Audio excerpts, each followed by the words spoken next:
Unlock the full potential of your Veo 2 camera with the power of Google's Gemini Api. In this tutorial, we'll guide you through integrating your Veo 2 system with the advanced capabilities of the Gemini Api, supercharging your computer vision projects. Step 1. Data acquisition. We begin by ensuring your Veo 2 camera is properly set up and streaming its high-quality video feed. This feed will be the raw material for our advanced analysis. Next, we'll focus on establishing a secure connection between your Veo 2 data stream and the Gemini API environment. This involves configuring access and ensuring smooth data transfer. Step 2. Data processing. Once the data is flowing, we move to the processing phase here.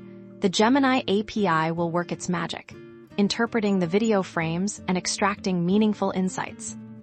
This step utilizes the Gemini API's powerful multimodal understanding to analyze complex visual information, identifying objects, actions, and even environmental context within your Veo 2 footage. Step 3. Data analysis and application. Finally, we harness the processed information for advanced applications. This could involve real-time object tracking, activity recognition, or generating detailed event summaries. By combining the robust data capture of Veo 2 with the intelligent analysis of the Gemini API, you're empowered to build cutting-edge computer vision solutions. Ready to innovate? Let's get started on integrating your Veo 2 with the Gemini API and pushing the boundaries of what's possible.